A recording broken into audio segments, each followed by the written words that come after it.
Welcome, welcome, hearty welcome, welcome, welcome, hearty welcome. Om Shanti Pramod भाई जी, ओम शांति दी, ओम शांति। आपका बहुत बहुत बहुत दिल से स्वागत है इस जूम फुलवाड़ी में, बड़ौदा की फुलवाड़ी में ऑनलाइन क्लास शेयरिंग अनुभव के क्लास में आपका दिल से स्वागत है। और आपके बारे में बताए तो आप दिल्ली नोएडा से हैं और आप पिछले 31 सालों से इस ज्ञान मार्ग में चल रहे हैं और आप मोटिवेशनल स्पीकर हैं और कई कॉरपोरेट कंपनियों में और यूनिवर्सिटी में आप मोटिवेशनल स्पीच देते हैं और युवाओं के आप बहुत फेवरेट है। युवाओं के माइंडसेट को आप अच्छे से जानते हैं, उनकी चैलेंजेस को अच्छे से जानते हैं और उनको अच्छे से गाइडलाइन करते हैं। और आप अलग अलग टॉपिक पे जो स्पीच देते हैं उसमें से एक जो आपकी है topic, conversation of stress into strength. तो ये टॉपिक हमें बहुत अच्छा लगा और मुझे लगता है कि हमें उस पर भी एक क्लास जूम पर करनी चाहिए। बिल्कुल। तो आपका बहुत बहुत स्वागत है। मोनिका बहन अभी ऑन द वे हैं तो वो थोड़ा लेट जुड़ेंगे, लेकिन उन्होंने भी आपका दिल से स्वागत किया है। वो बोलते मेरी तरफ से भी स्वागत करना, तो जरूर। थैंक यू, तो थैंक यू सो मच। अभी हम सभी चाहते हैं कि आपका इस ज्ञान मार्ग में जो आपकी जर्नी है उसमें आप अपने अनुभव लोगों को बताएं ताकि लोग इनमें से प्रेरणा लेकर आगे बढ़ सके, उमंग उत्साह से इस पथ पर आगे बढ़ सके। Thank you. बिल्कुल। जी, शुरू करिए। थैंक यू दीदी, thank you so much. Om शांति। सभी प्यार से बोलेंगे अपने आप में ओम शांति। थोड़ा मुस्कुरा के बोलो एक बार ओम शांति। यस। हमेशा ना ओम शांति शब्द की जो महिमा है, क्योंकि ओम शांति हमारी नमस्ते तो है नहीं, ओम शांति हमारा स्वमान है। तो स्वमान को कैसे लेना चाहिए? सम्मान के साथ। जितना हम सम्मान को सम्मान के साथ लेते हैं उतना सम्मान लाइफस्टाइल बन जाता है। जैसा दीदी ने बताया कि आज मैं आपके साथ अपनी जर्नी ही नहीं बल्कि ट्रू एक्सपीरियंसेस शेयर करने वाला। हम सबके पास बहुत विशेष अनुभव है, क्योंकि हम जितने भी साथी यहाँ बैठे हैं वो सभी भगवान के अनमोल रत्न हैं, फरिश्ते हैं, सच्चे ब्राह्मण। और मैं इतना जरूर कहूंगा, आप जितने भी भाई बहन यहाँ बैठे हैं सब वीडियो ऑन करके बैठो, क्योंकि जब हम वीडियो ऑन करके बैठते हैं ना तो हम ज्यादा सीखते हैं, और जब हम वीडियो ऑफ करके बैठते हैं ना तो हम केवल 15% ही सीखते हैं, क्योंकि हम कुछ और कर रहे होते हैं। जब हमारा ध्यान कहीं और होता है तो हम सीख नहीं पाते। तो इसलिए यदि हमें सच में सीखना है कुछ, हाँ, मैं वैसे सिखाने के लिए ऐसे नहीं कहूंगा कि मैं कुछ एंटाइटल्ड हूँ आपको सिखाने के लिए, पर मेरी जर्नी हो सकता है कि आपको कुछ अच्छी बात बता के चली जाए। तो जैसा बताया, शरीर का नाम तो बी के प्रमोद भाई है, और प्रोफेशनली अगर मैं बात करूं तो करीब 14 साल तक एज ए फिजिक्स लेक्चरर के रूप में मैं कार्यरत था। इस ज्ञान मार्ग में पिछले 31 सालों से परमात्मा पालना में पल रहे हैं। और मैं सबसे पहले शुक्रिया करता हूँ प्यारे पिता का, कि प्यारे बाबा ने मुझे 31 सालों में इतनी सद्बुद्धि दी कि इन 31 सालों में हमने एक भी मुरली क्लास मिस नहीं किया आज तक। और इन 31 सालों में एक भी दिन का अमृत वेला मिस नहीं किया, जो फाउंडेशन है ब्राह्मण जीवन की। मैं इसके पीछे का राज भी आपको बताऊंगा कि ऐसा मैं क्यों कर पाया, या इसके पीछे के उद्देश्य क्या थे, कौन थे जिन्होंने हमें इस चीज के लिए बल भरा, जिन्होंने हमें समझ दी, और जिसके आधार पर हम आगे चले गए। क्या होता है जनरली, जब भी कभी हम अनुभवों की लेन देन करते हैं तो हमें ऐसा लगता है कि ज्ञान में आना अनुभव है, हमें लगता है कि कोई चमत्कार हमारे जीवन में हो जाए तो अनुभव है, हमें लगता है कोई साक्षात्कार हो जाए तो अनुभव है। लेकिन मैं आपको सच बताऊं, ये अनुभव नहीं, इवेंट्स है। हमारा ज्ञान में आना एक घटना है। हाँ, हमारे जीवन में भगवान का साक्षात्कार कुछ हो जाए, वो एक घटना है। हाँ? हम कहीं गए, किसी की दृष्टि से कुछ अच्छा फील हो जाना सिर्फ एक घटना है, वो अनुभव नहीं है। मेरा ऐसा पर्सनल मानना है, एक्सपीरियंसेस कम्स फ्रॉम एक्सपेरिमेंट्स। अनुभव प्रयोगों से आते हैं। इसीलिए परमात्मा की एक बहुत गहरी शिक्षा हम बच्चों को मिलती है। परमात्मा कहते, बच्चे, यदि तुम अपने जीवन को अनुभव बनाना चाहते हो और अनुभव की प्रयोगशाला बनाना चाहते हो, तो तुम्हें 5 स्टेपों से गुजरना पड़ेगा। यही मेरी जर्नी है। 5 स्टेप कौन से हैं? पहला स्टेप है, जब हम आते हैं तो जिज्ञासा होती है। हम जिज्ञासु होते हैं, कुछ जानना चाहते हैं। हमारी कुछ तलाश होती है, कुछ सर्च होती है, तो हम जिज्ञासु होते हैं। आप सब भी होंगे। जब आप आए होंगे तो आप सब जिज्ञासु थे ना। पहली बार जब गए होंगे, एक जिज्ञासा हुई होगी, क्या है, जा करके जाने, यहाँ होता क्या है। जिज्ञासु के बाद जब जिज्ञासाएं शांत होती हैं, बेसिक्स क्लियर होते हैं, तो हम ज्ञानी तो आत्मा बन जाते हैं। ज्ञान की समझ आती है, मुरली सुनते हैं। जब ज्ञानी बनते हैं, ज्ञान की समझ आनी शुरू होती है, तो योग लगना शुरू होता है। एकाग्रता की समझ आती है। पता चलता है कि योग क्या है, लगाना किससे है, लगाना क्यों है, पर्पस क्या है, वो क्लैरिटी आती है। क्योंकि योग की भी स्टेजेस है। योग की पहली स्टेज ही मंथन से शुरू होती है। जो मथता है, हाँ, वही मनन की ओर जाता है, चिंतनों की ओर जाता है, और धीरे धीरे मगन अवस्था की ओर जाता है। तो योग की स्टेज आती है, ज्ञानी फिर कन्वर्ट होता है योगी में। और जितना ज्ञानी योगी में कन्वर्ट होना स्टार्ट हो जाता है, उतना ही वो प्रयोगी बनना शुरू हो जाता है। तो फिर अगली स्टेप आता है हमारा प्रयोगी बनने का, जिसे मैं एक्सपेरिमेंट्स कहता हूँ। जब आप ज्ञान के प्रयोग करने सीख जाएंगे, तभी आपका ज्ञान सार्थक होगा। क्योंकि दुनिया में एक कहावत है, knowledge is not a power, applied knowledge is a power. So बिना प्रयोग के ज्ञान सिर्फ आपके बुद्धि का बोझ मात्र है। अगर आप अपने ज्ञान को अपने जीवन का दर्शन बनाना चाहते हैं, एक्यूरेसी बनाना चाहते हैं, तो you have to applied it. आपको उसे समझना पड़ेगा। क्या समझना पड़ेगा? मैं जीवन में प्रयोग कैसे करूं। ये मैंने प्रयोग करना शुरू किया, और वो प्रयोग जितने आपके जीवन में, ध्यान से सुनना, बड़ी ब्यूटीफुल चीज प्यारे बाबा बुलवाने वाले हैं, जितना वो प्रयोग आपके जीवन में नेचुरल होंगे, वही बनाएंगे आपको अनुभवी मूर्त। आपको प्रयोग करना पड़ता है, तो आप प्रयोग से थकते हैं। कैसे पता चलेगा कि मैं प्रयोगी आत्मा बनी कि नहीं? यदि प्रयोग करना थकाता है, दुखाता है, डराता है, घबराता है, तो इसका मतलब है अभी प्रयोगी बने नहीं है, अभी इन द प्रोसेस। जब प्रयोग सहज हो जाता है, तो जीवन में अनुभव आसानी से हो जाते हैं। You look like nature, like a water, like a nature. हर तरीके से जैसे प्रकृति बह रही हो, ऐसे जीवन से अनुभव बहते हैं। ऐसे जीवन दर्शन कराता है। ये 5 स्टेजेस मुझे इस ज्ञान मार्ग पर गहराई से समझ में आई, और इन 5 स्टेजेस को मैं दिन रात जीता हूं। मैं आप सबसे कहूंगा, यदि आप अपने जीवन को अनुभव की प्रयोगशाला बनाना चाहते हैं, तो हर वक्त अपने आप को देखो, इन विच स्टेज आई एम। मैं जिज्ञासा की स्टेज में हूँ, मैं ज्ञानी की स्टेज में हूँ, मैं योगी की स्टेज में हूँ, मैं प्रयोग की स्टेज में हूँ, या मैं अनुभव की स्टेज में हूँ। बाबा कहते, मुझे ज्ञानी से योगी प्रिय है, योगी से प्रयोगी प्रिय है, और प्रयोगी से भी ज्यादा मुझे अनुभवी प्रिय है। सो प्यारे भाई बहनों, अनुभव कभी चमत्कार नहीं हो सकता। क्योंकि अगर अनुभव चमत्कार होता, तो अनुभव किसी को प्रेरणा न दे पाता, या हमारे जो एक्सपीरियंसेस होते हैं, वो किसी के लिए इंस्पिरेशन एंड होप बनते हैं।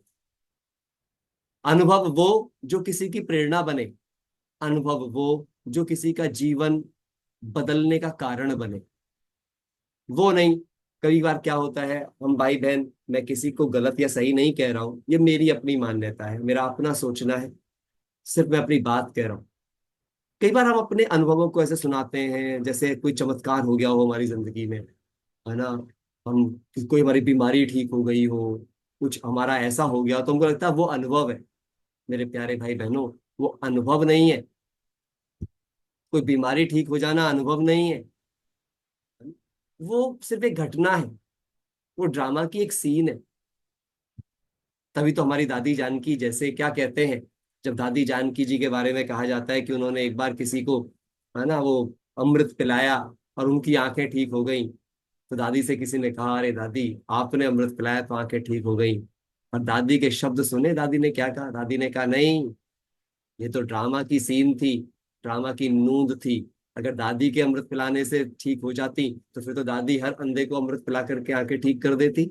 नहीं, ये उस आत्मा के पुण्य कर्म है और ड्रामा की नूंद है, जिसके कारण से उस आत्मा के फेथ को बिल्ड करने के लिए परमात्मा का ये ड्रामा के अंदर सीन है। और मेरे को अभिमान ना आ जाए, ये उसकी चेकिंग है। ये छोटी मोटी बात नहीं होती। यदि आपसे किसी को अनुभव हुआ, ध्यान से सुनिएगा, यदि आपसे किसी को अनुभव हुआ और आपको ये हो गया कि मुझसे अनुभव हुआ, इसे ही ईगो कहते हैं। I am only the instrument. मैं किसी को क्या अनुभव कराऊंगा? इंस्ट्रूमेंट अनुभव नहीं कराता, इंस्ट्रूमेंट के थ्रू भगवान अनुभव कराते हैं। इसलिए मुझे अनुभव की समझ करनी है। तो मैं आपको अपनी जर्नी को थोड़ा सा इसी फॉर्मेट में रखूंगा कि मैं कैसे इसके अंदर आया, वो भी एक, हर घटना के पीछे ये मत देखना घटना क्या घटित हुई, ये देखना उस घटना का उद्देश्य क्या था। जिंदगी में होने वाली हर घटना के पीछे एक उद्देश्य छिपा होता है। मैं ज्ञान में आसानी से तो मैं आया नहीं। मैं आपको सही बताऊं तो मैं बहुत भक्त था, बहुत भक्त। और भक्ति का तो क्योंकि घर से संस्कार थे, मेरे माता पिता पहले इस ज्ञान योग के परिचय में आए। हालांकि पहले परिचय उनसे पहले मुझे मिला। जब मैं 8th क्लास में पढ़ता था, तो 8th क्लास में एक बार मंदिर गया और शिवरात्रि का व्रत था। जब मंदिर पहुंचा तो वहां पर बहनों ने प्रदर्शनी लगाई हुई थी, और बस मुझे दो चित्र समझ में आए थे। पहला चित्र क्या समझ में आया था, निकट भविष्य में श्री कृष्ण आ रहे हैं, एक बात जो बहने समझा रही। दूसरी बात मुझे समझ में आई, शिव और शंकर अलग अलग है। बस मैं घर आ गया और मैंने घर पे आकर के मम्मी को ये बात बताई कि मम्मी ऐसे करके था, वहां पे आज ऐसे सफेद साड़ी में बहनें थी और ये दो बातें समझा रही थी। मम्मी ने कहा, हाँ ठीक है, बहुत, बस ऐसे ही करके उन्होंने बात को टाल दिया। हाँ? उनको लगा पता नहीं क्या सुन करके आ गया, क्योंकि मुझे भी नहीं पता था सही से। बट 1992 में मेरे लौकिक पिता इस ज्ञान के संपर्क में आए, उनको ज्ञान अच्छा लगा और वो ज्ञान की जो साप्ताहिक कोर्स की पत्रिका होती है वो घर ले आए। उस पत्रिका को पढ़ते पढ़ते मैं बड़ा मजाक उड़ाया करता था इस ज्ञान का। मैं इसलिए बता रहा हूं कि कैसे लाइफ में टर्निंग पॉइंट्स क्या क्या आते हैं, मैं वो बताने का प्रयास करूंगा। कैसे बाबा बदलता है जीवन को, उसकी पहचान आपको मिलेगी। और मैं ऐसे ऐसे मजाक उड़ाता था इस ज्ञान के कि मैं आपको बता नहीं सकता। मेरे घर में कोई आता था तो पता है मैं उनसे क्या बोलता था, कल वृक्ष का चित्र दिखाकर खासकर मैं उनसे कहता था, आज तक आपने पेड़ देखे होंगे आम के, आज तक पेड़ देखे होंगे अमरूद के, मैंने कहा आज तक आपने मुंडियों के पेड़ देखे जिसपे मुंडियां लटकी हुई हो लोगों की? तो तो मेरे को बड़ा, अभी भी वही बातें याद आती है। बहुत सारी चीजें ऐसी थी, एक आध चीज ही बताऊंगा क्योंकि टाइम उसमें नहीं गंवाना चाहता। लेकिन ऐसे करके सोचता था मैं इस ज्ञान के बारे में। अब मुझसे मेरे पिता कहते थे, भाई सेंटर चलो, नहीं नहीं मैं तो नहीं जाने वाला, मैं तो शेरा वाली का भक्त, तो मेरे को बस शेरा वाली पसंद है। 8th क्लास में मैंने 40 मंगलवार जमीन पर सोकर अपने हाथ से खाना बना के रखे। तो पूजा पाठ का ये वो इस हिसाब किताब था, बहुत व्रत पूजा करता था मैं। और मेरा लास्ट व्रत था संतोषी माता का व्रत। बस जब मुझे भगवान का ज्ञान समझ में आया, समझ में भी कैसे आया, बुलंदशहर में था, पापा समझाते थे, मैं बहुत बहस करता था साइंस को लेकर के। तो लास्ट में मेरे पापा ने मेरे से एक बात कही, भी देख तेरे को चलना हो ज्ञान में चल, नहीं चलना है तो तू छोड़ दे, पर तू हमारा दिमाग मत खाया कर। मैंने कहा ठीक है, तो तुम भी मत मुझे मुझे बुलाया मत करो। तो मेरे को बुलाते ही क्यों?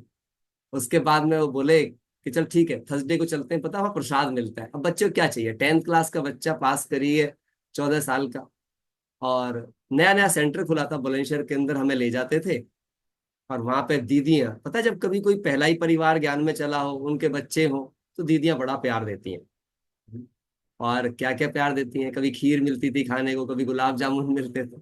मैं सोचता था ज्ञान व्यान तो सब ठीक है, पर यहाँ पे ये अच्छा है, हमें यहाँ आते रहो तो खाने पीने का हिसाब किताब। मैसेज क्या है, बाबा को पता था कैसे लाना है इसे, ये ज्ञान से नहीं आएगा, ज्ञान पे ये बहस ही करता रहेगा, इसकी बुद्धि में आएगा ही नहीं ज्ञान, इसे प्यार लाएगा। तो बहनों का वो प्यार, अनकंडीशनल लव, हमसे कोई एक्सपेक्टेशन नहीं, जब भी जाओ कुछ बना के खिला दो। भोजन की ताकत, अन्न की शुद्धि की ताकत। मैं शायद 2-3 बारी मैंने वो अन्न खाया होगा, और मैंने दीदी से कहा कि मैंने कि ये कहते हैं, मेरे मम्मी पापा कहते हैं कि मुरली में सब सवालों का उत्तर आता है। कहती है हाँ, सब सवालों का उत्तर आता है मुरली के अंदर। तो मैंने कहा बस तो ठीक है, मैं अपने सारे उत्तर अब मुरली से लूंगा, मैं पूछूंगा नहीं किसी से।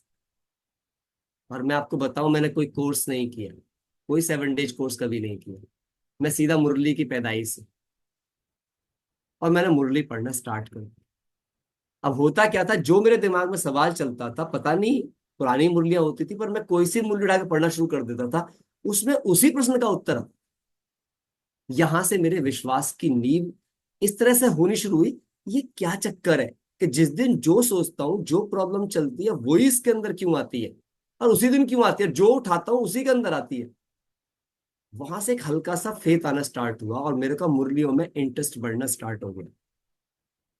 आज मैं आपको मुरली की ताकत भी बताऊंगा कि मुरली इस धरती का सर्वश्रेष्ठ लिटरेचर है। प्यारे भाई बहनों, जितने भी मुझे सुन रहे हो ना, इस धरती पर इससे सुंदर लिटरेचर नहीं है। ये बात मैं इस विश्वास से कह सकता हूं, मैंने अपने जीवन काल में शायद 700 से 1000 किताबें पढ़ी होंगी बाहर की। more than 700 books I have already red.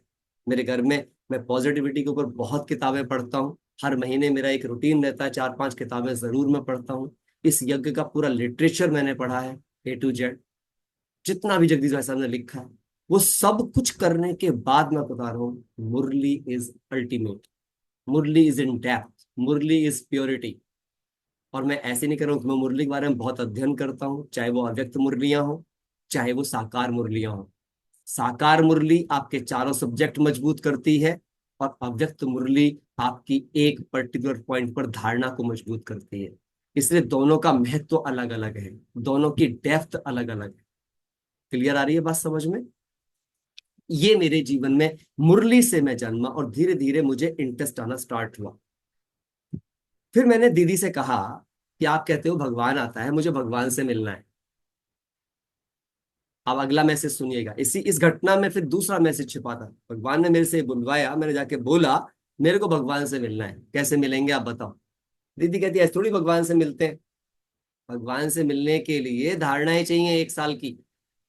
तो मैंने पूछा धारणाएं क्या चाहिए, मेरे को बताओ।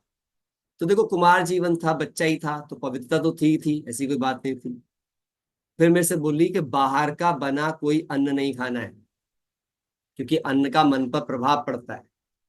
मैंने कहा जी ब्रेड बिस्किट भी नहीं खाते, मेरे को ब्रेड बिस्किट थोड़ा ज्यादा पसंद था। कहती हाँ नहीं खाना है। तो हमने कहा ठीक है नहीं खाना है, भगवान से मिलना है। तो मैं दूसरा काम बताओ। कहती है कि सुबह को 4 बजे रोज अमृत वेले उठेगा तो ही लेके जाऊंगी। तो मैंने कोई बात नहीं, मेरे लौकिक पिताजी ने वैसे भी मेरे को कभी 4:30 के बाद सोने नहीं दिया था, पढ़ाई के लिए उठाते थे। मैंने कहा भाई लौकिक पिताजी के लिए 4:30 बजे उठ गए, तो इस पारलौकिक पिताजी के लिए 4 बजे उठ जाएंगे, क्या फर्क पड़ता है, आधा घंटा और सही, मिलना है। देखिए, तो हम 4 बजे उठने लगे, कोई प्रॉब्लम नहीं हुई हमें। कभी अमृत वेले में दिक्कत आई ही नहीं, कभी सोचा ही नहीं कि अमृत वेला भी कोई प्रॉब्लम की चीज है। ठीक, दूसरा काम हो गया जी, रोज क्लास में आएगा एक बार। तीसरी धारणा, हमने कहा ठीक है जी बिल्कुल आएंगे। हम क्योंकि मुरली पसंद आने लगी थी। और आप विश्वास नहीं करेंगे, मैंने कभी कोर्स नहीं किया, लेकिन मुरली पढ़ पढ़ के मैं और कोर्स कराता रहा वहां पे। दीदी को बड़ा अच्छा लगता था कि अच्छा कोर्स कराता है, कमेंट्री भी अच्छी करा लेता है, चीजें करा लेता है। छोटा सा था, अब बच्चों को तो वैसे ही थोड़ा प्यार मिलता है ना, 11वीं 12वीं के बच्चे तो ठीक ही होते हैं, मतलब कोई बहुत ऐसी चीज नहीं होती। और हमारी जर्नी शुरू हो गई यहाँ से। हमने पूरी तरह धारणाओं पे चलना स्टार्ट कर दिया, पहले दिन से ही बाहर की चीजें उसी समय छोड़ दी, और अपना ज्ञान योग की जर्नी शुरू हो गई, पढ़ाई भी शुरू हो गई। पर यहाँ पर क्या चीज हुई, अब मैं अगली बात बताऊं कि मुझे कुछ समय के जाने के बाद क्या हुआ। मैं बहुत अधिक मूवीज देखा करता था, टीवी मूवी, ये मेरा बिल्कुल कमजोरी थी, बड़ी कमजोरी थी। मतलब मूवी तो मेरी इतनी बड़ी कमजोरी थी कि बोर्ड के पेपर भी चल रहे हो तो भी मैं 15 दिन में एक मूवी देखने चला जाता था टॉकीज के अंदर। और ज्ञान में आने के बाद भी भाई बहनों, सबसे मुश्किल चीज जो मेरे से छूटी उसका नाम है मूवी। मैं ज्ञान में आने के भी 4 साल बाद तक मूवी देखता रहा, और मूवी छुड़वाने वाला भी भगवान है। पर मैं आपको एक मैसेज देना चाहता हूँ इसके पीछे से, कि मुरली कितनी बड़ी ताकत होती है। मेरी एक आदत डल गई थी, जिसके लिए मैं सूरज भाई साहब का बड़ा थैंक्स करूंगा। उन्होंने हमें एक तरीके से आदत डलवा दी थी बचपन में कि रात को अव्यक्त वाणी पढ़ के सोना है। ये मेरी तब से ही धारणा है। और हुआ क्या, मैं बल बताता जाऊंगा किस घटना ने मुझे क्या सिखाया है। हर घटना के पीछे लेसन है। मैं सिर्फ आपके साथ अनुभव नहीं देना चाहता हूं, लेकिन उस अनुभव के पीछे छिपा क्या है वो भी बताना चाहता हूं। तो मैं 4 साल तक मूवीज देख रहा था, मुरली पढ़ता रहता था, कभी नहीं आया। एक बार क्या हुआ, दोस्तों के साथ रात को 97 की बात थी, मैं एक मूवी देख कर के आया, और वो भी 9 से 12। सुबह अमृत के लिए उठना है, ब्राह्मण होने के बावजूद, सब करने के बावजूद, बाबा से मिलके भी आ चुका था, उसके बावजूद बता रहा हूं मैं आपको ये बात। मैं रात को मूवी देख करके आया, 95 में बाबा से पहली बार मिला हूँ। और रात को, अच्छी आदत बता रहा हूँ, बुरी आदत साथ एक अच्छी आदत क्या थी, रात को अव्यक्तवाणी पढ़ के ही सोऊंगा चाहे 12 बज जाए। तो मैंने अव्यक्तवाणी उठाई, और मैंने जैसे ही अव्यक्तवाणी खोली, पहला ही स्टेटमेंट था, सिनेमा है सिन की माँ।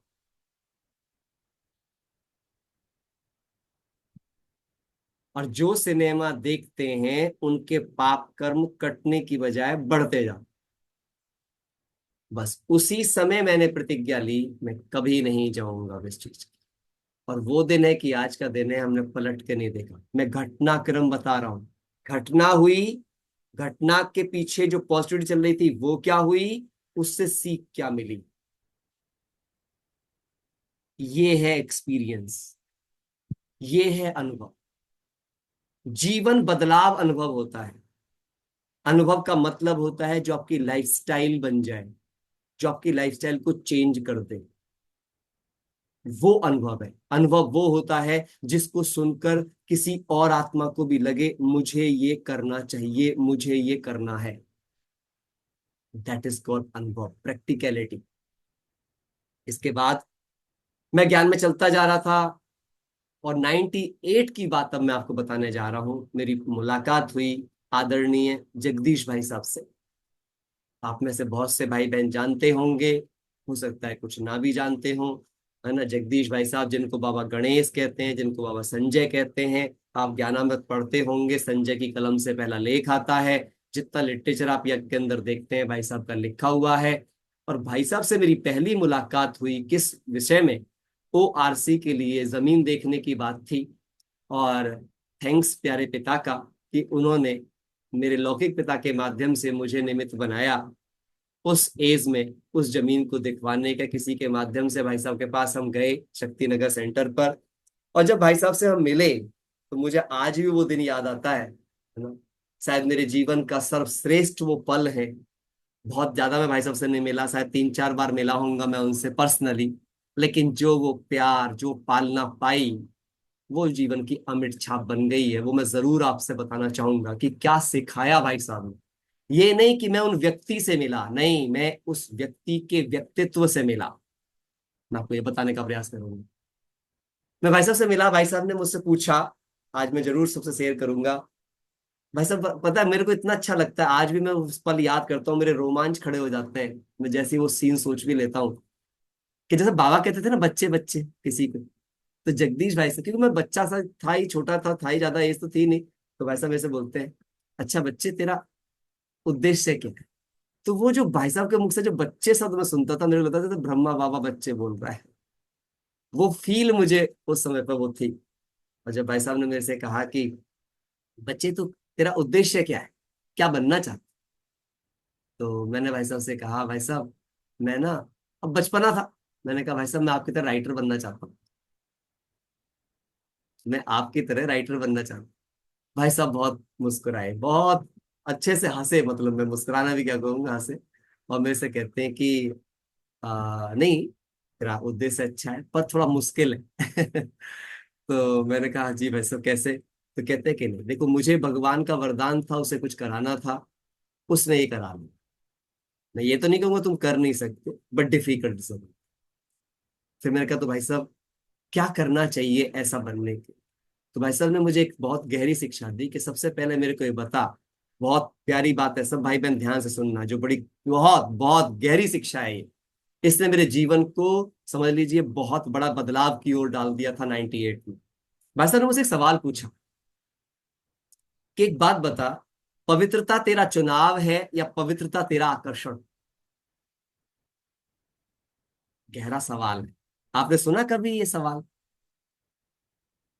ये जगदीश भाई साहब का मुझसे पर्सनल सवाल है। मैं सच में उस पल को भाग्यवान पल मानता हूं, अपने जीवन का बदलाव का पल मानता हूं मैं उसे। वो घटना मेरे जीवन के अनुभव का आधार बनी है।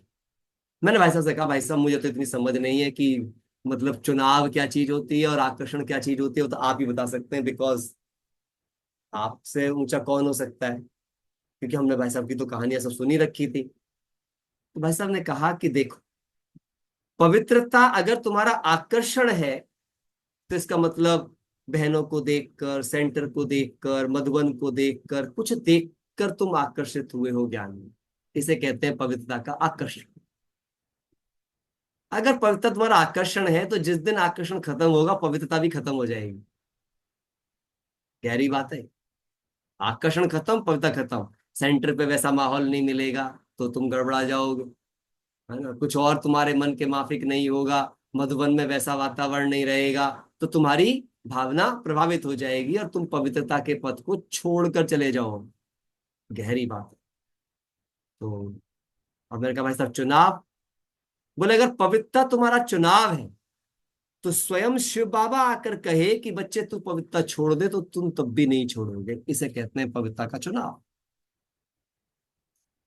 तो मैंने भाई साहब से पूछा, मैंने कहा भाई साहब अभी तक तो ना मुझे ये पता कि मैं आकर्षित हुआ हूं और ना मुझे ये पता कि मैंने चुनाव किया है। अभी तक तो बस मेरे को भगवान से मिलना था करके ऐसे मैं ज्ञान में आया हूं, मैंने थोड़ी सी बात बताई उनको लेकर के, और बस चलो आज आपसे मिला हूं, पहली बार ये सुना है, अब मुझे बता दीजिए, हो सकता है कि ये मिक्स हो सकता है कि आकर्षण हो, पर अब मुझे पवित्रता आज से संपूर्ण अपना चुनाव बनानी है, तो मुझे क्या करना चाहिए? तब भाई साहब ने मुझे बताया, तुम्हें तुम्हारा कुमार जीवन पवित्र बिताना है, कुमार जीवन अखंड बिताना है, तो 3 मर्यादाएं कभी मत छोड़ना। ये बड़ी इंपॉर्टेंट बात है। मैं आपको हर घटना से जुड़ी वो घटना बता रहा हूं जिसने जीवन को कुछ सिखाया है।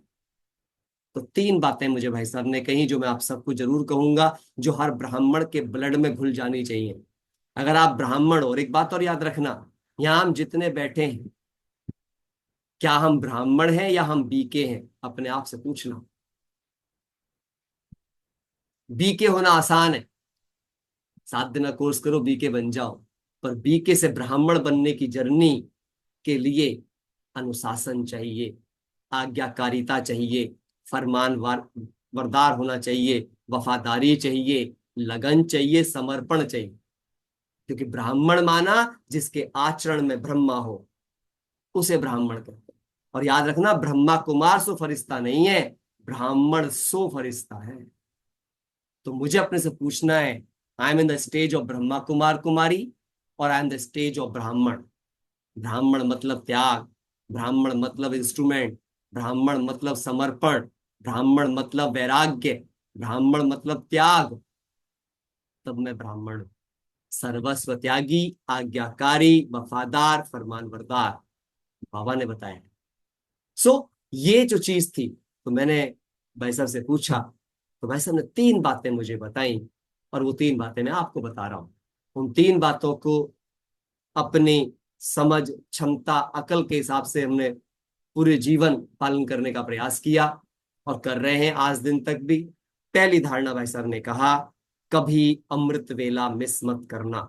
तो मैंने भाई साहब को थैंक यू बोला, और मैंने बोला भाई साहब ये तो धारणा मेरी दीदी ने पक्की करा दी है। उसने मेरे को सर इस शर्त पे लेके गई थी कि अमृत वेला करेगा, पूरे साल का चार्ट देगा 1 साल का, तो ही लेके जाऊंगी मधुबन। और मैंने कहा एक में भी 1.25 साल बाद लेके गई मेरे को। मैं 1926 में ही 1993 में मेरा ज्ञान में जन्म है, और मैं 18 जनवरी 1995 को पहली बार भगवान से मिला। पर बाबा इतना दयालु है कि बाबा मुझसे एक ही बार में 2 बार मिला। सबको याद होगा 18 जनवरी 1995 को जब बाबा आए थे ज्ञान सरोवर के उद्घाटन में, तो 19 तारीख को ओम शांति भवन में आए थे। और मैं एक ही बार ओम शांति भवन में मिल पाया। जैसे भगवान मुझसे लास्ट मिलने का इंतजार ही कर रहा था कि तेरे से मिलूंगा, उसके बाद फिर ओम शांति भवन की छुट्टी हो जाएगी। उसके बाद फिर सदा डायमंड हॉल में ही मिले हैं। उसके बाद बाबा ओम शांति भवन में नहीं मिले। विदेशियों से कभी कभी मिले हैं, बट बाकी भारतवासियों से मिलने का कुछ वो नहीं रहा। तो 2 बार बाबा मेरे से मिले। तो मैंने कहा ठीक है, बाबा ने मेरी कसर पूरी कर दी। 94 का भी, मैं 94 में जैसे नहीं लेके गई दीदी, तो 94 का भी मिल लिया और 95 का भी मिल लिया, तो एक साथ। तो मैं बाबा से मिलने की वजह से भाई साहब ये मेरी धारणा पक्की है। फिर भाई साहब ने कहा मुरली सेंटर की करना। आजकल ये बहुत चल रहा है ऑनलाइन ऑफलाइन। अगर सेंटर पे जाके मुरली नहीं करते तो वो मुरली मुरली नहीं है, मनमत है। सेंटर की मुरली ही श्रीमत है। चाहे वो गीता पाठशाला हो, चाहे वो कोई क्लास हो। अगर निमित्त ने जहां पर संगठन की क्लास बनाई है उसमें जाके क्लास करना ही क्लास है। इसलिए कहते हैं स्कूल की तो दीवारें भी सिखाती हैं, तो हमारे विद्यालय की दीवारें भी सिखाती हैं, उनमें वाइब्रेशन होती है। तो मैंने क्या किया, चाहे कुछ भी हुआ, कई बार ऐसा भी हुआ कि मैं मुरली सेंटर पे पूरी तरह से तो नहीं सुन पाया, थोड़ी सुनी, ऊपर नीचे सुना, पर मैंने एक आना फीस भगवान को रोज दी है। आप मेरी किसी से पूछो, मैं रोज सेंटर गया हूँ। सुबह गया, शाम गया, रात में गया। वैसे तो रेगुलर सुबह में ही जाना, पर अगर कोई मजबूरियां फंसी कि मैं नहीं, तो मुझे कहीं भी जाना पड़े और मैं जाऊंगा। हाँ, कहीं पर अवेलेबिलिटी नहीं है तो सेंटर फोन करके इस बात को एश्योर करूंगा। ये मैंने नियम बनाया अपने लाइफ में, क्योंकि मुझे ये बात पता थी यदि मैं किसी के प्रति जवाबदेही रहूंगा, मैसेज, तो मैं कंट्रोल में रहूंगा, अनुशासन में रहूंगा। जब हम किसी के प्रति जवाबदेही नहीं होते हैं, जिम्मेदार नहीं होते हैं, जिम्मेदारी का ताज नहीं पहनते हैं, तो हम अलबेले हो जाते हैं, हम आलसी हो जाते हैं, और हमारे चरित्रहीन बनने के चांसेस बढ़ जाते हैं। याद रखना जीवन में इस बात। ना, दूसरी बात भाई साहब ने बोली। तीसरी बात भाई साहब ने बोला, खान पान की धारणा से किसी भी लोक लाज के लिए कभी कॉम्प्रोमाइज मत करना। जो बाप की मर्यादाएं हैं उनकी पालन करना, तो तुम्हारी पवित्रता अखंड हो जाएगी। और आप विश्वास नहीं करेंगे, हम इन तीनों पे चलते रहे और प्यारे बाबा दिन रात हमारे अनुभव बढ़ाते रहे। अनुभवों की ऐसी खान खुलती चली गई कि जीवन पल दर पल बेहतर बेहतर। मैं तो देखता हूँ कुछ लोग बड़े बोझिल से दिखते हैं मुझे, ज्ञान में चल रहे हैं, रो रहे हैं, परेशान हैं, दुखी हैं, फिर भी क्या, हमारे विघ्न बहुत आ रहे हैं, इसको लेकर रोते रहते हैं। मेरे को तो इतना आनंद आ रहा है, मैं जितना ज्ञान में बढ़ता जा रहा हूँ मेरा उत्साह उससे कई गुना बढ़ता जा रहा है। फिर एक और घटना मेरे जीवन के अंदर हुई, तो भाई साहब से हमने सीखा। और बहुत कुछ चीजें हैं, क्योंकि जर्नी बहुत लंबी है और समय की बाध्यता है, तो मैं, क्योंकि 10 बजे से पहले पहले, 10 बजे तक का टाइम है ना दीदी, हाँ, तो 10 से पहले पहले खत्म भी करना है। नहीं तो जर्नी तो इतनी लंबी है कि पता नहीं कितनी लंबी हो जाएगी, पर मैं इन शॉर्ट मैसेज देता जाऊंगा आपको बस। नहीं, हो सकता है भाई जी आपका दूसरा क्लास भी रख सकते हैं, क्योंकि अच्छा। आपके पास बहुत खजाना है, तो दूसरा क्लास भी रख सकते हैं। ठीक है जी। दीदी, है ना, मेरी कोशिश है कि मैं काफी कुछ समेटने का प्रयास करूंगा। इसके बाद क्या हुआ कि वहां से मेरी वो जर्नी में मुझे बहुत बल मिला। और बस भाई साहब से वो कई बार का मिलना, जब भी मैं मिलता था कोई एक नई एजुकेशन मुझे भाई साहब से मिलती थी, पढ़ने की बहुत प्रेरणा मुझे भाई साहब से मिलती थी, चिंतन करने की प्रेरणा मुझे भाई साहब से मिलती थी कि कुछ ना कुछ चिंतन जरूर करो, मंथन जरूर करो। और वहां से लाइफ में ट्रांसफॉर्मेशन आनी शुरू हुई। फिर मैं आगे चलता हूँ, लेकिन फिर भी क्या हो रहा था, मैं ऑन एंड ऑफ संघर्ष कर रहा था। कई धारणाओं से संघर्ष होता था, कभी किसी बात से संघर्ष होता था, कभी जीवन की कुछ घटनाओं से संघर्ष होता था।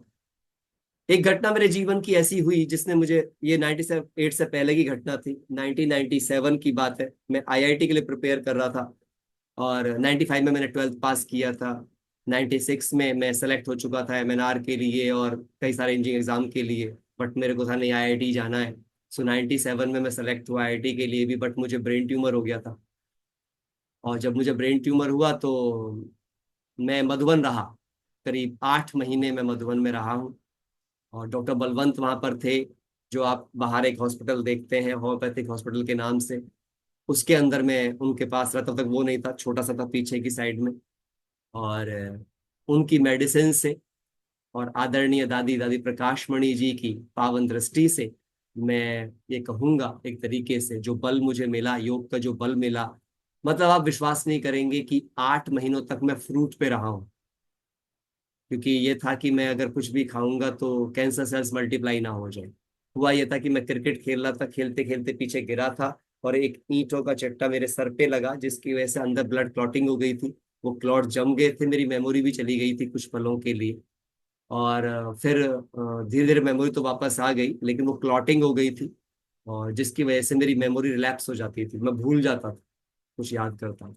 इसी चक्कर में जो रैंक आना चाहिए था वो रैंक भी नहीं आया था, वेटिंग में आया था। और फिर मैं चला गया और फिर डॉक्टर ने मुझे पढ़ने के लिए मना भी कर दिया और अगले एक साल के लिए। तो धीरे धीरे करके, खैर वो एक चीज है, मैं उसे क्या घटना को बताऊं, बट मैं मधुबन में रहा वहाँ के योग से। और बड़े दादी जी ने, हम योग कर रहे थे हिस्ट्री हॉल के अंदर, और दादियाँ दृष्टि देती थी तो योग के बाद में, तो बड़े दादी ने, मुझे जानते भी नहीं थे, बट मुझे पकड़ के बिठाया और मुझे 5 मिनट तक दृष्टि देते रहे। और वो जो दृष्टि थी, मैं जैसे ही बैठूं कहीं भी जाकर के, मैं सोऊं लेटूं, वो दृष्टि मेरे ब्रेन में घूमना शुरू कर दे। और उसके बाद ही डॉक्टर साहब ने कुछ मेडिसिन दिए, जिसके बाद से मैं मुक्त हो गया उस बीमारी से। तो कोई कोई मेरे से पूछता है क्या सब मुक्त हो सकते हैं? मैंने कहा मुझे नहीं पता, ये ड्रामा की सीन है, पहली बार। दूसरा, आपका पुण्य है और आपका रोल कितना बाकी है, ये सब बातें मायने रखती हैं। ऐसा नहीं है कि योग से बीमारी ठीक हो गई, ऐसा नहीं है कि उस चीज से ठीक हो गई। मैं सब बातों को कहूंगा जैसा बाबा कहते हैं। एक्चुअली बलवान ड्रामा है और बलवान बाबा है। और मेरे द्वारा किए गए मेरे कर्मों में क्या लिखा हुआ है, मेरा रोल कितना बाकी है, सब चीज मायने रखती है। इसलिए मैं इन सब अनुभवों में ज्यादा वो नहीं करता, बट ये मेरे साथ हुआ, इसलिए मैंने आपको ये जर्नी बताई। वहां से वापस आया, 98 की ये घटना मेरे साथ हुई, तो मुझे बाबा ने कहा कि बच्चे तेरे को ना सेवाएं करनी है। मैं ऐसे ही अमृत वेले बैठा हुआ था और बाबा ने मुझे प्रेरणा की, अब तेरे को सेवाएं करनी है, क्योंकि तुझे पढ़ाई तो करने के लिए डॉक्टर ने मना कर दिया है। तो मैंने कोई एडमिशन भी नहीं लिया और मैं निकल गया सेवाएं करने के। और सेवाएं करने के लिए मेरी 2 बुआएं थी, उनके गाँव में मैं चला गया। आप विश्वास नहीं करेंगे, वो दिन मैं आपको सुनाऊं, बड़े मजे के दिन है वो। मैं चूल्हे पर रोटी बनाता था अपने लिए, क्योंकि अब मैं तो अपने हाथ की बना खाऊंगा ना, किसी का तो खाऊंगा नहीं। पहली बार जिंदगी में मैंने वो मिट्टी का जो चूल्हा होता है ना, वहां पे गैस तो थी नहीं, और मैंने वो चूल्हे पे खाना बनाना स्टार्ट सीखा कि भाई कैसे बनाई जाएगी, लकड़ी कैसे जलानी है, उपले कैसे बनाने हैं। 18-19 साल का था मैं उस समय पर, और मैं वो खाना बनाता था। और वहां पे हमने सेवाएं शुरू करी, 45-45 से क्लास होते थे। एक 19 साल का बच्चा और सबको ज्ञान सुना रहा है, कोर्स करा रहा है, 2-2 3-3 गांव में गीता पाठशालाएं चला रहा है। अपने हाथ से हमने खीर बना बना करके 200-200 लोगों को खीर खिलाई, अपने हाथों से मैंने पर्सनली बना बना करके। और वो दिन मुझे याद आते हैं, इतनी अच्छी सेवा हुई, बहुत सेवा हुई बहुत लंबे समय तक। फिर हम वहां से वापस आए, आकर के फिर अपनी हमने प्रोफेशनल जर्नी को स्टार्ट किया।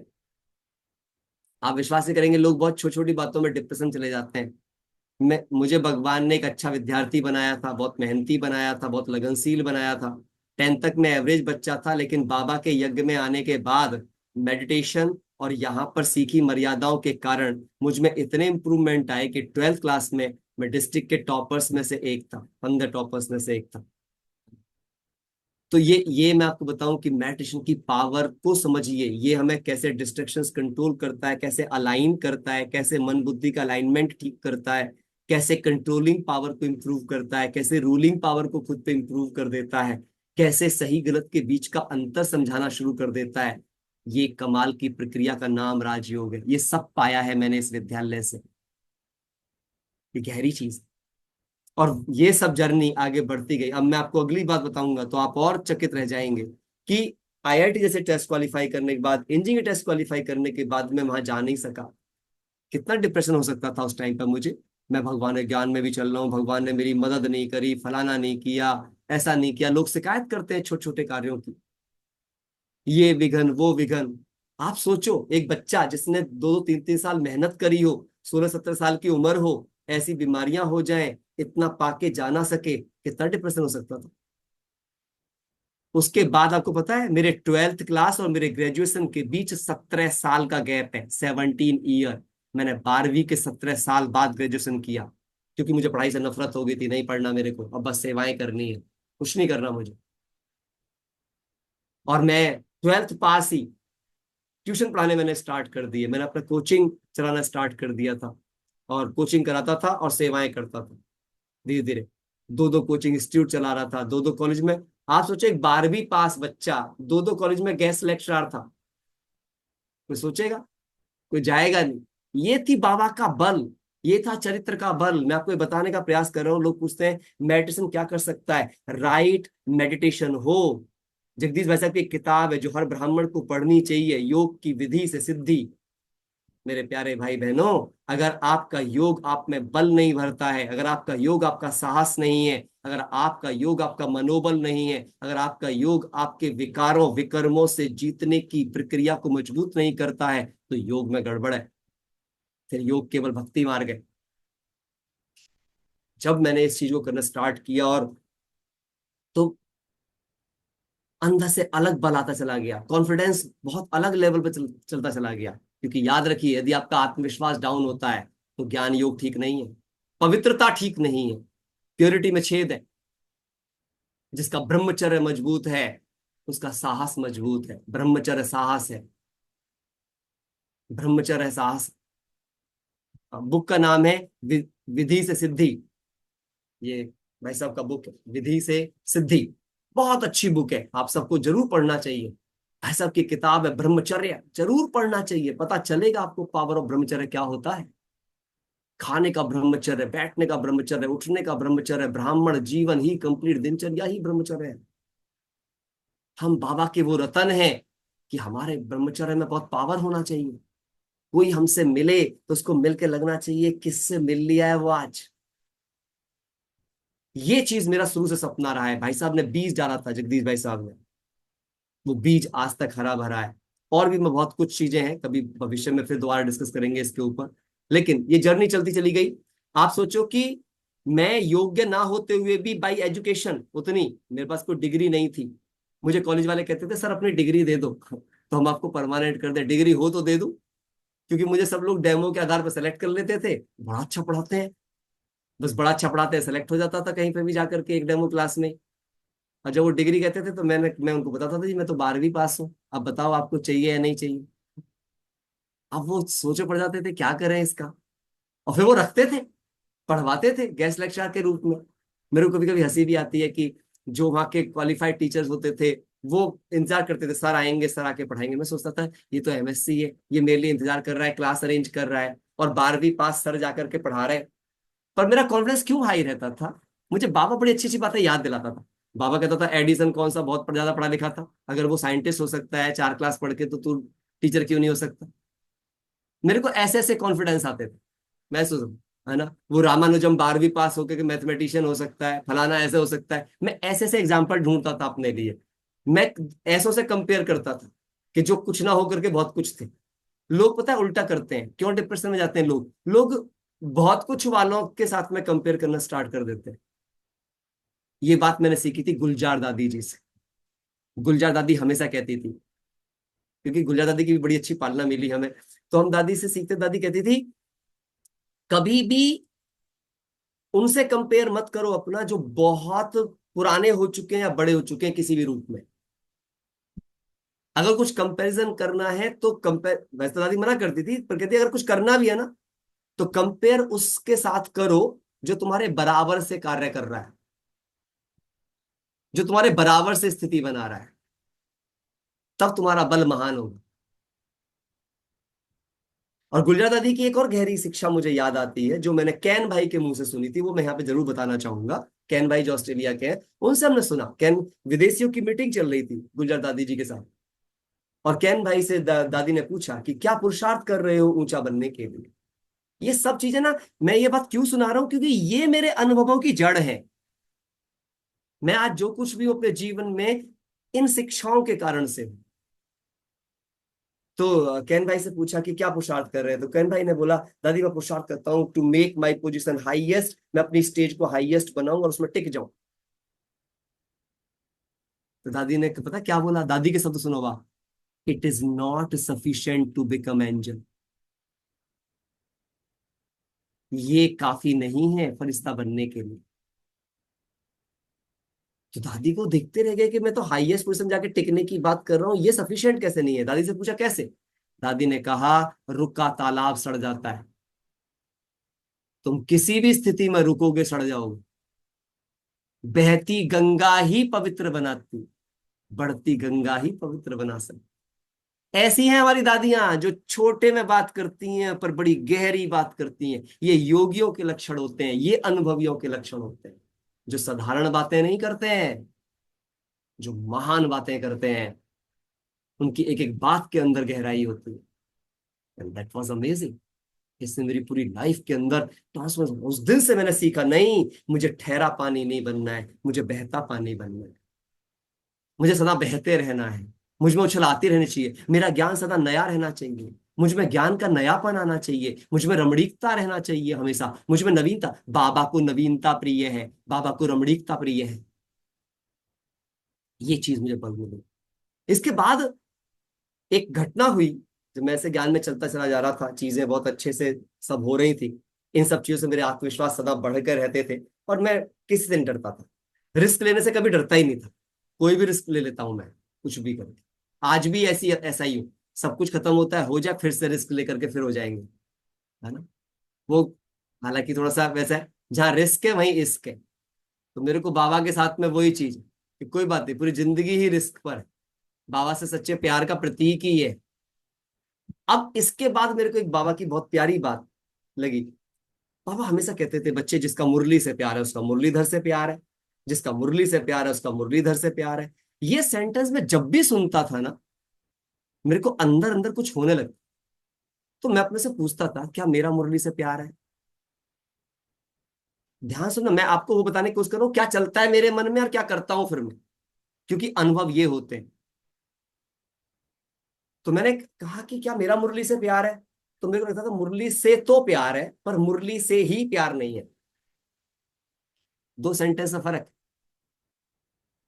अब आपने से पूछो आपका मुरली से तो प्यार है या मुरली से ही प्यार है। तो जब तक आपका मुरली से तो प्यार है तब तक अधूरा प्यार है,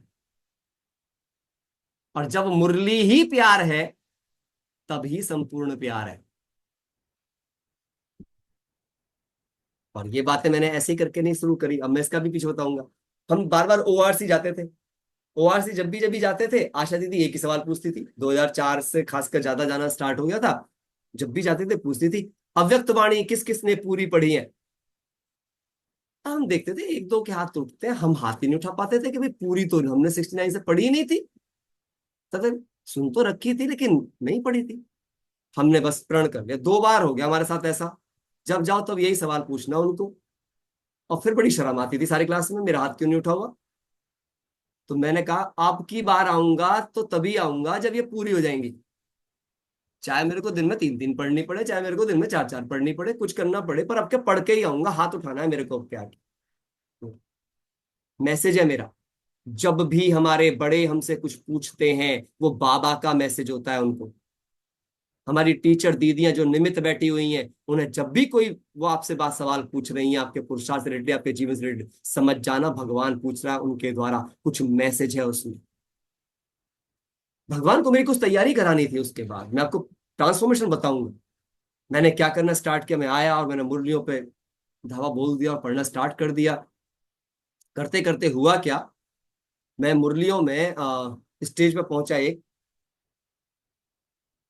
कि लगभग मुरलियां मैंने कंप्लीट कर लिया, गया हाथ उठाया, बड़ा अच्छा लगा उस दिन हाथ उठा के, अरे मैंने भी पूरी कर ली। उसके बाद से आप विश्वास करोगे, मेरी चौथी बार चल रही है व्यक्त मुरलियां, 3 बार पूरी पढ़ चुका हूँ, पूरी 69 टू टिल एंड, चौथी बार पढ़ रहा हूँ।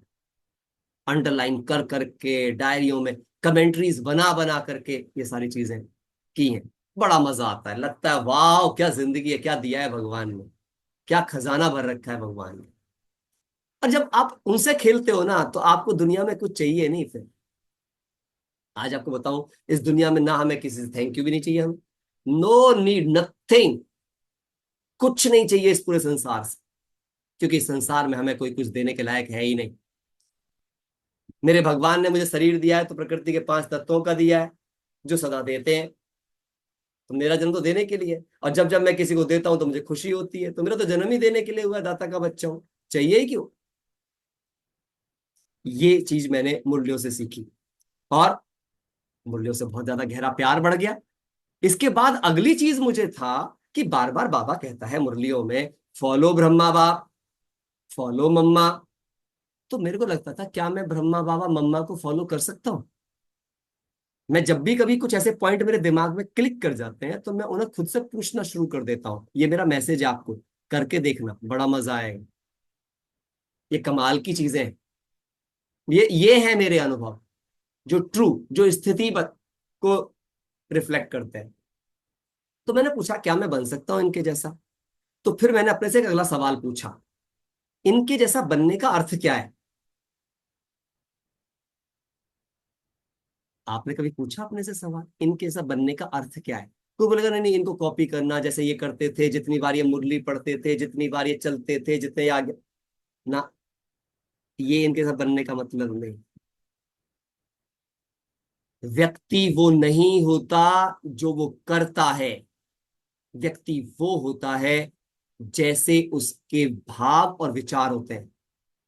The way he think, the way he feel, the kind of mindset they have, the kind of attitude they have. व्यक्ति वो नहीं है जो आपको करता दिख रहा है, व्यक्ति वो है जो वो इंटेंड कर रहा है, द इंटेंशन दे कैरी।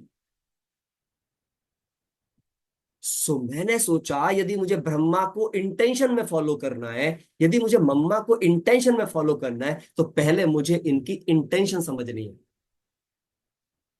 अब मेरा सवाल था कि मैं इनकी इंटेंशन समझू कैसे, दोनों तो है नहीं यहाँ पे, उनसे तो मैं पूछ नहीं सकता।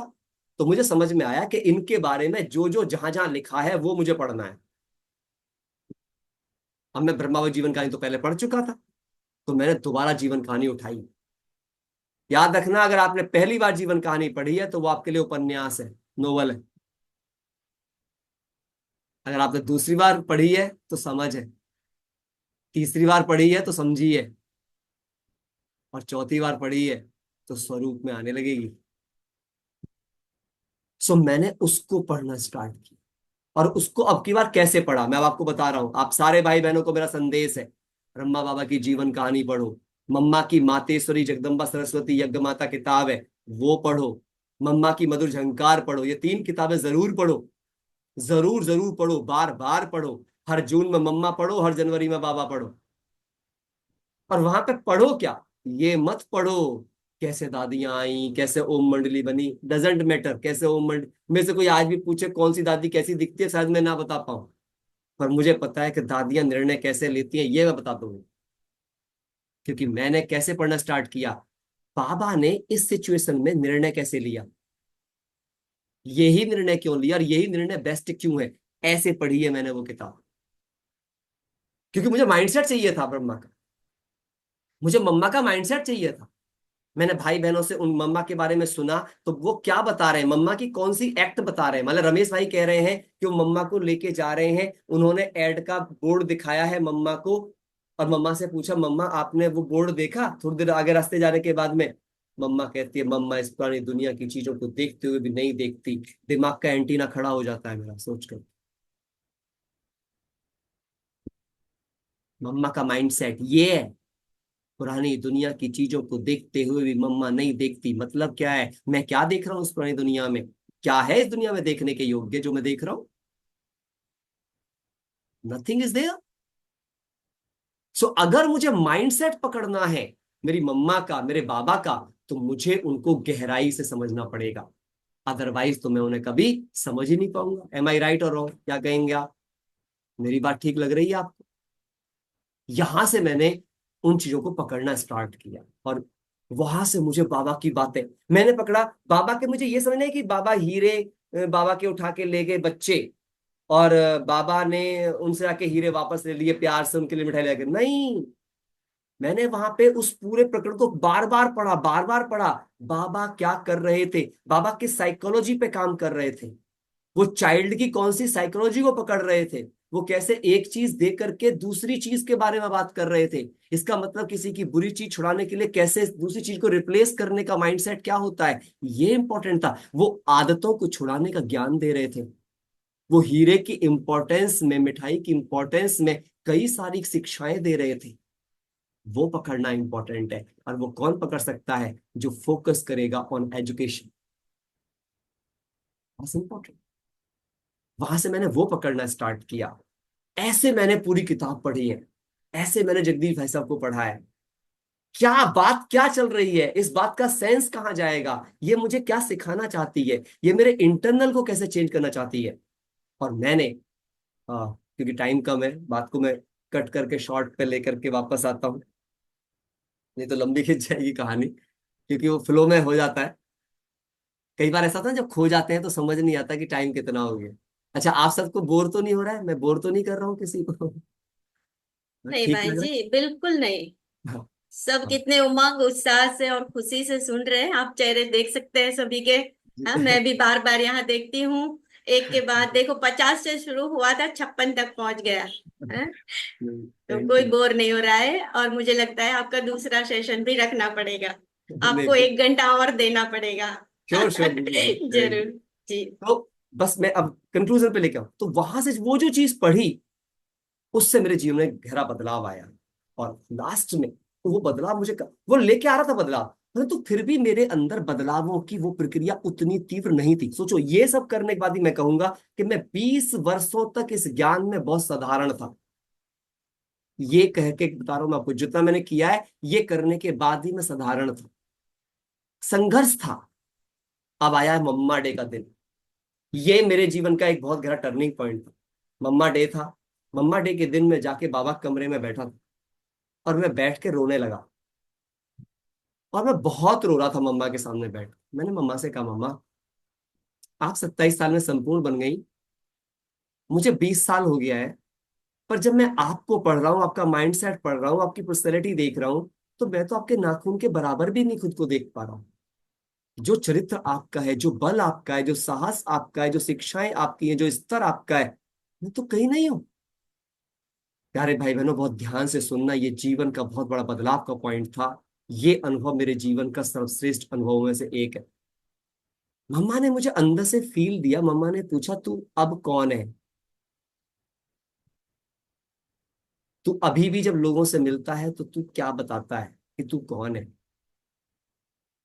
तो मैंने फील किया, भाई बहनों आप सब देख लेना, हम में कोई फील करता नहीं है कि मैं आत्मा हूं। हम फील करते मैं प्रमोद भाई हूँ, मैं फिजिक्स लेक्चरर हूँ, मैं फलाना हूँ, ढिमकाना हूँ। हम किसे, इवन हमें याद भी नहीं होती मैं आत्मा हूँ। हम ब्राह्मण आपस में बात करते हैं ना, बोलने के लिए बोलते हैं मेरा लौकिक नाम फलाना है, पर होता दे अभिमानी है। मेरे को यही फीलिंग आई मम्मा के सामने बैठ के। मम्मा ने कहा, जब तुझे नेचुरली आत्मा याद ही नहीं है तो तेरी सदगति कैसे हो सकती है? दुर्गति पक्की है। वहां से मुझ आत्मा ने लिखने वाले मेडिटेशन का अभ्यास करना शुरू किया। बहुत सारे भाई बहन जो पुराने हैं वो तो जानते हैं, लेकिन जो नए जुड़े हैं, मैं ऐसे लिख के मेडिटेशन करता हूं। एक पेज लिखने में 1.5 घंटा लगता है, और पूरे दिमाग की प्रोग्रामिंग चेंज हो जाती है रिटिन मेडिटेशन की पावर पे। वहां से उस दिन से मैंने शुरू किया, आत्मा का गहरा अभ्यास शुरू किया, हर बीमारी के प्रति किस चीज में कैसे वो चीज है, और वो जीवन बदलता चला गया। उस बदलाव की ताकत आई कोरोना के टाइम पे। और यहीं पे मैं अपनी बात अंत करूंगा, जो कोरोना का अनुभव है ये सुना करके आज की बात। कोरोना आया, मैंने सेंटर कभी छोड़ा नहीं था। 22 मार्च का वो दिन, दीदी ने कहा तुम्हें भी कल से सेंटर नहीं आना है। मेरे तो सर पे जैसे ऐसा लगा जैसे मेरा जीवन किसी ने खींच लिया हो, क्योंकि मैंने कहा मेरे को भी नहीं आना है। कहते हाँ नहीं आना है, आशा दी ने मना कर दिया है, कोई सेंटर पे नहीं आएगा, सब घरों में रहेंगे। मैं बहुत रोया, क्योंकि मैं समर्पित होना चाहता था। मुझे सदा भारी रखा गया। मैं जब भी समर्पित होने के लिए गया, मैं कहा नहीं तू भारी ठीक है, तू भारी ठीक है, तू भारी ठीक। मैं कहता था पता नहीं मैं भारी क्यों ठीक हूँ। आशा दीदी कहती है भारी ठीक है, सूरज भाई कहते हैं भारी ठीक है, हर कोई बोलता है भारी ठीक है। मैंने, मेरे पे कांटे लगे हुए हैं जो मेरे को अंदर नहीं बुलाते। तब मेरे को समझ में उस दिन पहली बार आया कि तू बाहर क्यों ठीक है। अब मैं आपको बताने जा रहा हूँ, जब मैं सुबह को अमृत वेले उठा तो मैं रो रहा था बाबा से। मैंने कहा, मेरे को लगा जैसे विनाश की घंटी बज चुकी है। मेरे को ना मधुबन में बुलाया है, ना सेंटर में बुलाया है, ना ओआरसी में बुलाया है। हम बाहर रह गए, जो काम वाले बच्चे थे वो सब अंदर कर लिए, हमें बाहर छोड़ दिया। ऐसी फीलिंग आई मेरे।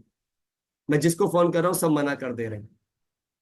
मैंने बाबा से बस रोता रहा रोता रहा। 4:45 बज गए मुझको पहली बार अमृत वेले में, 4 बजे से रोते रोते सुबह के 4:45। 4:45 बजे जैसे कि बाबा स्वयं सामने आ जाता है और आकर के बस एक ही बात कहता है, तुझे क्या 27 सालों तक रोने के लिए पाला था? और दूसरी बात बोलता है, बहुत गहरी बात, बच्चे, जब युद्ध का समय होता है ना, तो प्रजा और परिवार घर के अंदर रखे जाते हैं और राजा और योद्धा सीमाओं पर होते हैं। तुझे मैंने घर में रखने के लिए नहीं पाला। मेरे रोंगटे खड़े हो गए थे उस समय पर, आंसू सूख गए थे वहीं पर। यानी भगवान को मुझ पर इतना विश्वास है कि मैं बाहर कुछ कर सकता हूँ, सेवाओं के लिए बनाऊं।